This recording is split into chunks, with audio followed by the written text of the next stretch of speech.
All right, so welcome everyone to our next session on Education Revolutionized with Generative AI. Now, this is a Level 100 session, and to introduce the session, we've been talking about Gen AI in higher education for around a year and a half now. We've seen some good applications and what Henry Ford might have called faster horses. Now we're going to dig into how this is going to radically disrupt everything we do in tertiary education, putting the student firmly at the center and delivering successes for both technical and academic visionaries.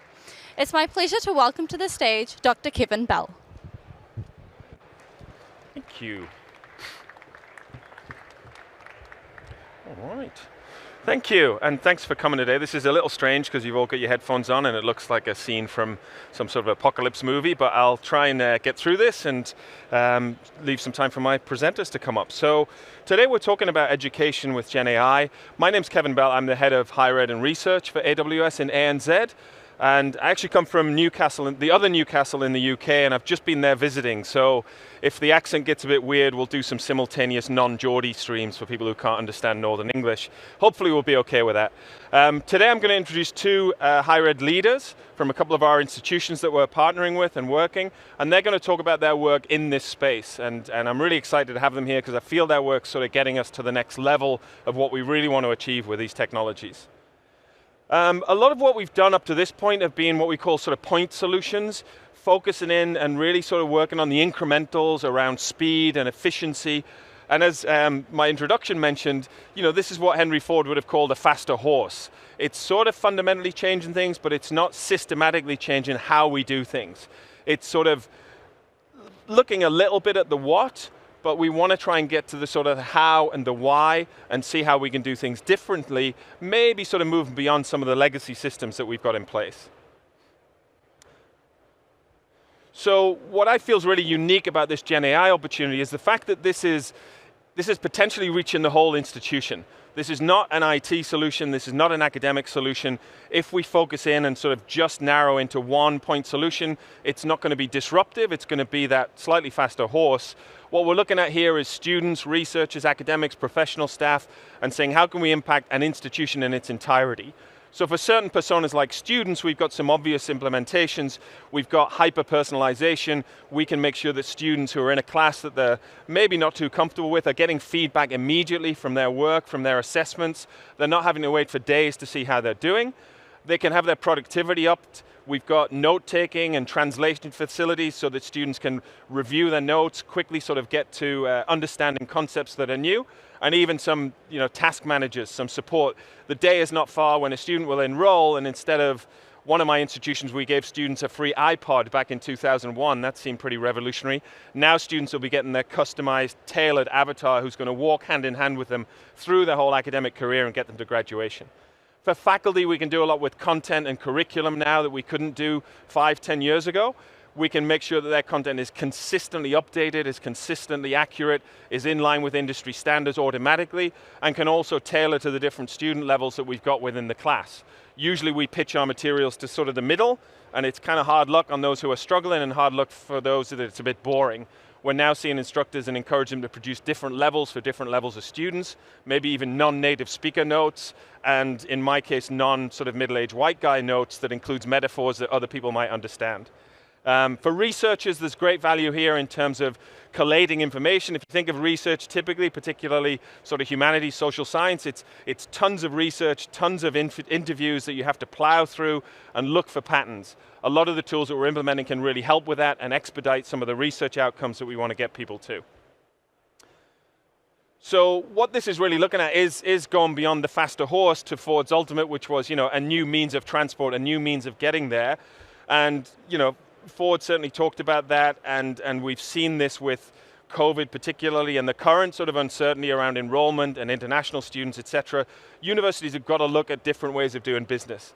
So the opportunity here is not just to amend the current process and make it a bit faster, but it's also to look outside that and say, what about the students who don't come to our institution? What's stopping them coming? Why are they not coming here? How can we maybe develop a modality or a format or a different pricing model that could really sort of speak to those? And if universities don't innovate quickly, then others are going to. So now's the time to really think about this and to really look for innovation. We're shifting a little in this field as well from what's been traditionally the cramming of information and just trying to remember stuff to get through an exam and then you forget it. What's called the sort of epistemological, the knowledge source, to more of an ontological format, which is really the more, what can you do with stuff? How is this helping you? What do you think about, not just what do you remember? My former boss, the president of Southern New Hampshire, Paul LeBlanc's just written a book in which he references how students need to be taught how they can use these technologies to improve the impact of the human interactions. So that aspect of not replacing human interaction, but really sort of improving that human interaction and allowing us to sort of accentuate that through use of these tools. That's what my guys are going to talk about today. We've talked in higher ed for quite a while about the Copernican revolution, putting the student at the center. We've talked about it for a long time. We've not been able to deliver it. Now with Gen AI, I think we have the tools and the systems, and the reference here is Prometheus, who's brought fire down from the gods. So these guys are bringing the fire from the gods, applying it to their students, and they're going to talk about some of the work that they've been doing here. We will reach a point where we think, how did we even do it in the old days? And per this quote, someone will be sitting there going, what are we going to do with all this spare time now we don't have to handwrite Bibles? So these are the guys that are putting handwritten Bibles out of production. First up is Michael Blumenstein, who is the PVC for Business Creation and Major Facilities at UTS, and he's going to talk about what they're doing with their students and some of the Gen AI work that they're covering. Thanks, Michael. Thank you. Thanks very much. Thank you, Kevin. It's great to be here with you. I really appreciate you coming to see these talks because it's such an important area for Gen AI. It's how we go and think about the future of higher education and how we augment the student experience. I'd like to start with the fundamentals. What we really need to do is take back a step and say, okay, we've got this Gen AI technology. What's required for it to be successful? Firstly, at UTS, we're very fortunate that we have groundbreaking researchers, teachers, educators in the higher education sector that have come together and thought this through in a very systematic way. One of the things is, how do you have the right foundation around the infrastructure? So we had to actually develop a secure enterprise AI as a platform that underpins all the technological advances that we'll need to augment the student experience and to augment teaching. So after that was implemented, the next stage is really around how do we actually think about the use of Gen AI in a higher education setting. It's not as simple as just saying, let's just put it in there. We actually have to say, all right, let's talk to the regulators, the higher education sector more broadly.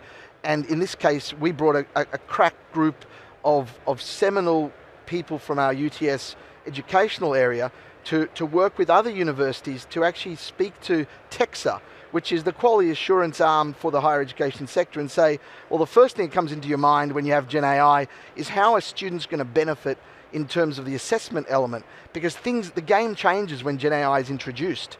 So we actually created a new approach that influenced policy around how to use Gen AI appropriately, still relevant, but in a way that makes assessment better for the students in the age of Gen AI, but also ensures that there is some learnings across the sector so that people can say, okay, this is how it fits within the overall curriculum. So really important thing. The last point around this is actually the students being partners. And we actually ran a symposium with other partner universities around student voices on AI in higher education.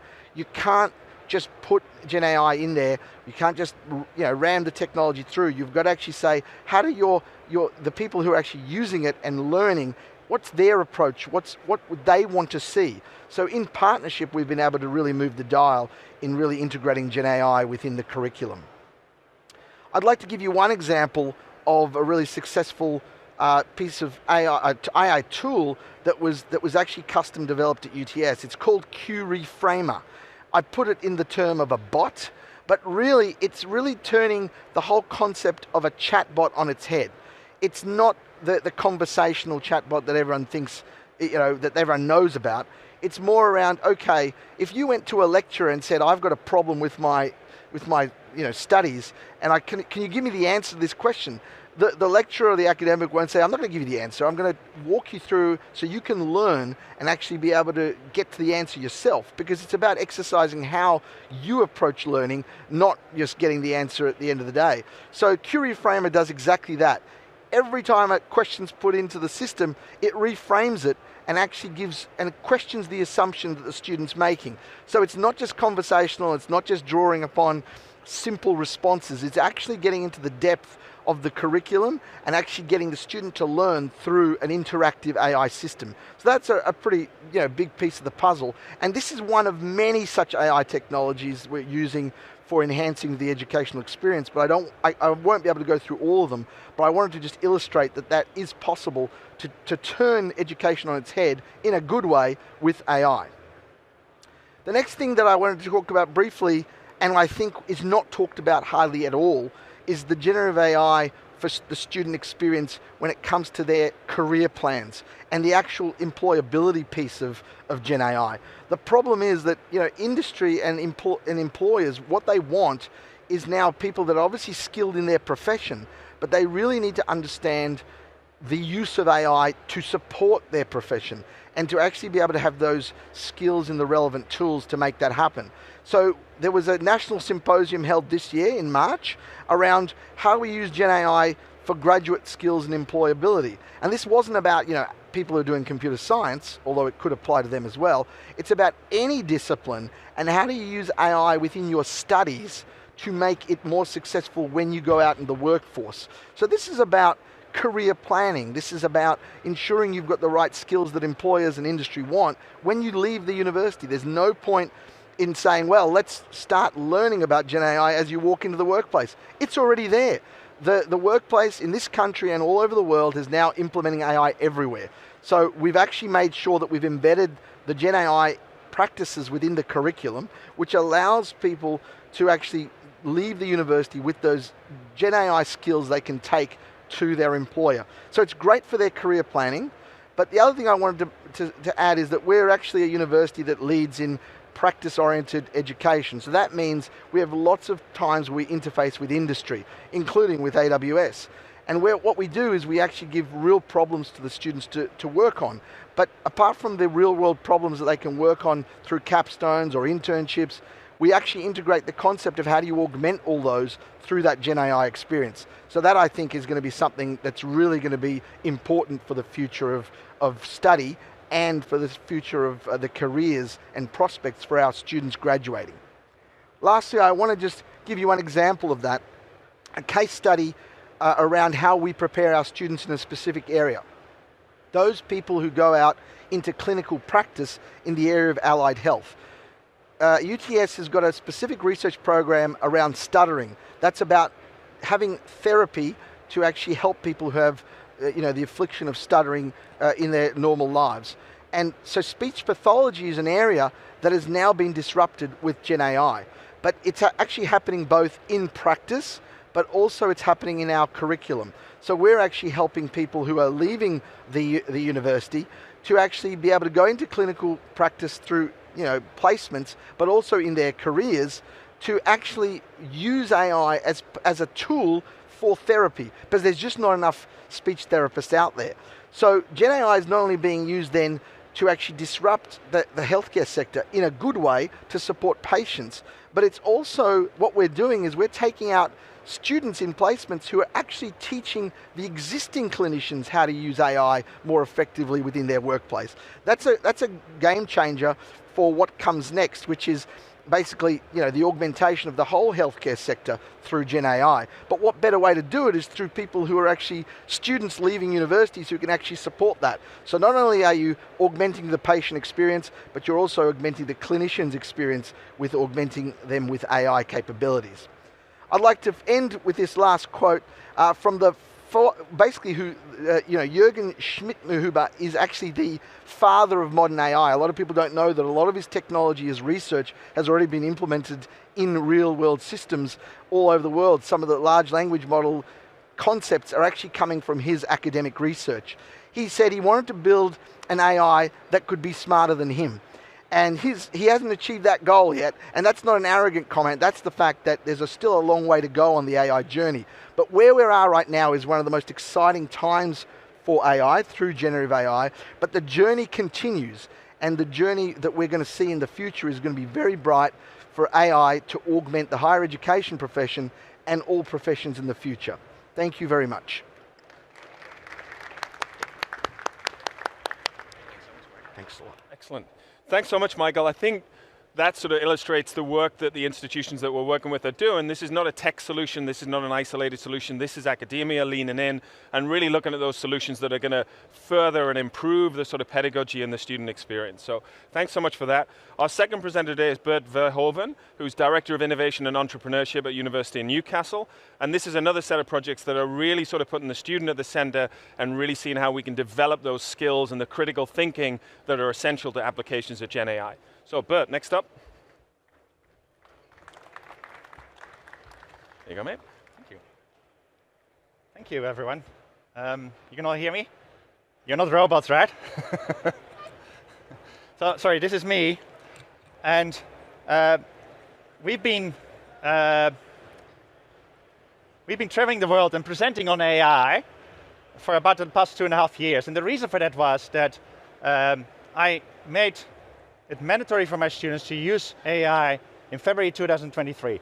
And I want you to think about that. What does that mean if your boss would tell you tomorrow, you need to now use AI into everything you do, right? So everything, so from research to publishing to writing to doing projects, in everything you do, you need to integrate Gen AI. That changes everything, right? It's a very big change. And that's what happened to us in 2.5 years ago. And we've been learning from working with thousands and thousands of students to be able to then create a program that I will present about today. So, why did I do that? That's the big question. Why did I introduce Gen AI to all my students? Why did I tell them to use it? They weren't very enthusiastic initially. They didn't really were jumping up and down saying, oh, I can use it, because all my colleagues were saying, it's forbidden to use it, it's cheating, you cannot. So why did I take that step? And then the reason is that AI is transforming work, as we already heard, right? Everybody has been reading the newspapers about how people lose jobs, how jobs are being transformed. What I believe is that doctors, engineers, technicians, educators will not lose their job, but their task will change, your task will change. You will do something different than what you used to do. And I need to prepare you for that. I have a responsibility for my students to say, okay, I prepare you for that future. I cannot just ignore it. I have to make you, do something different than what I used to do maybe 5 years ago. And so the transformation of work is now happening, and this is Harvard research from 2 months ago. It's all very new, it's all very, very recent. What we see here is that in Procter & Gamble, which is an innovation consumer goods company, they looked at about 800 people, and what they saw is that there's an incredible increase of production and quality of the production. And there's also a 15–16% increase in efficiencies. So what AI does not just improves quality, but it also improves efficiency in work. And it makes people even, as you can see here, it makes people even happier working with AI as a teammate than with only humans. And that's probably something you wouldn't expect at first. So because work changes, we need to change education. We need to change our learning, right? And we need to do something different in education than what we have done in the past. If we still do a lecture that we did for 20 years, then that is not going to work anymore. And so my PVC, my DVC, my Deputy Vice Chancellor, Mark Hoffman, when he saw our solution for that we are using in our course and have developed with students, he said it was an issue that kept him awake at night. Yeah, and how to integrate AI into education is a lot of you who are from education wouldn't know how to do that. And what we have developed is we call it a human-centric, Gen AI first pedagogy and curriculum that deals with all these issues. And he read our article in AACSB, and then he said, okay, we can use this across all our institutions. So it all is based on a new program, and this is our new major. And what is different about this than normal is that our major is developed in modular sense. We integrate AI into everything we do. So our students use AI for data analytics, for negotiations, for growth, for finance.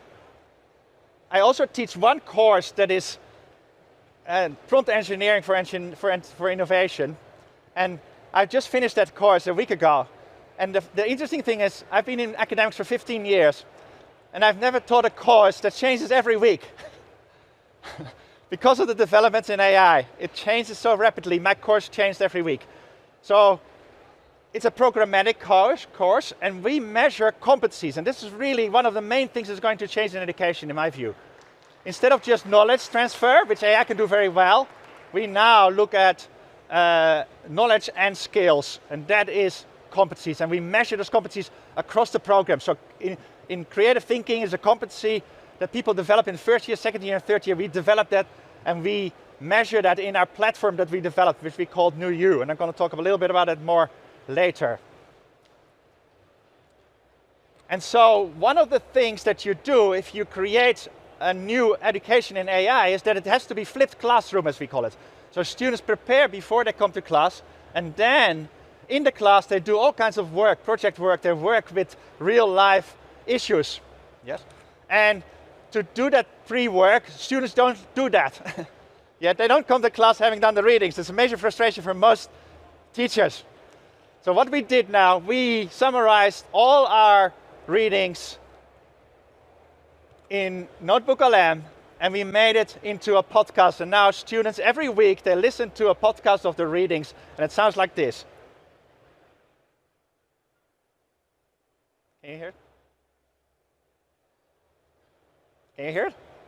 All right, so get this. Yep. Today's deep dive is going to take us straight into the future of learning. The future of learning. Specifically, we're going to break down a cutting-edge framework, and it's designed for, get this, entrepreneurship education. In the age of AI. In the age of AI. That's right, harnessing the power of AI like ChatGPT and Bard to So now you see that they listen to this podcast when they walk to school, and they have at least some understanding of what the readings that I want them to do. Yeah? And we do that every week. So that is really changing the learning and changing even the way we learn and what we do. So this is the framework. We published this in AACSB, which is an accreditation body for business schools, which is global. And our framework works like this. I'll briefly explain it to you. So you start preparing your classes, like I just showed you, right? I prepare all these readings, I give it summaries. AI is very good at giving you takeaways in an entrepreneurial fashion from any article that you give it. It can give you podcasts, it can give you all kinds of exercises that you can develop with AI. That is the teacher with AI before the class starts. Everything is done in co-creation with AI. Then the second part is the personalization of learning, where our new platform comes in. Our new platform, our students goes onto the platform and then does exercises with AI. For example, about creativity. Yeah, and they do an exercise that's developed by me and AI in creativity. Then what happens is they score rather bad at it, right? And then AI gives it feedback on how well they've done, because we give the platform all kinds of rubrics and overviews of how we want the student to learn in creativity. And then it does another exercise that the AI gives it that is either easier or a little bit more difficult, depending on the progress of the students made. So the good thing about that is that we can then follow the student and know what they've been doing with AI. That has always been the issue in the past 2.5 years for me. I ask my students to give me links to all the discussions that they've had with AI, because they need to provide evidence of what they have co-created with AI, because otherwise AI can do all the work. So I need to see that their critical and creative thinking happens and develops with AI. In our new platform, that is automated, and the teacher can straight away see an overview. Has the student in a meaningful way interacted with AI, for example? The third part is a classroom engagement. This is where we excel. This is why I find this such a really weird situation with you sitting up with your headphones and I cannot connect with you directly, right? You can't hear me directly, which is really strange. Because I feel that this is where we set ourselves apart from AI. We go into the classroom, we have share and feedback presentations, they do their real life projects, and I coach them there to do better and to help them. Then the fourth part is all about assessment. And assessment in the age of AI is either still about knowledge, because you need knowledge. You can't just ignore knowledge, although AI is very good at knowledge transfer. They need to understand what the topic is about. But they also need to learn skills, and so there's also authentic, real-life projects that students do, and they present back on that in the class so I can see if they've done the learning. Because the assurance of learning in what we do is probably the most important thing in the past 100 years. If we introduce a whole new system, we need to be assured that students learn right at the same time, otherwise we are in trouble. And so then the last thing that I want to talk about is then, you're saying, okay, the assessment, what do I look for? Yeah, what do I look for in assessment? Because they can all do now beautiful essays, they can all write beautiful reports, it's not a problem. AI gives them the beautiful, beautiful, beautiful output. But they have learned nothing, right, if they just do that. So what I do is I look at the process of learning. So with the platform as a help, we can now see if they've done some good prompting, right? They explain the context, etc. Basic stuff, but really good still. They've done critical and creative engagement with AI. They don't just accept what AI comes up with. I tell my students, if you just copy over from AI, you will fail. You need to prove you're not a robot. That's what I tell them. And that's what they do when they do this. When they use their own voice, when they develop their reflection, and they understand what they've done and how they've learned, and when they understand the whole process of learning.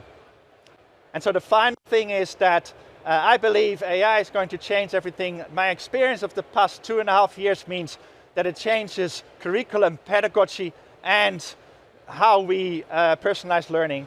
And I hope my students will take that with them when they start going to the workforce. And a PwC report just this morning or this week said that people with AI skills, on average in any field, earn 56% more than people without. And I think I want to finish with that. Thank you.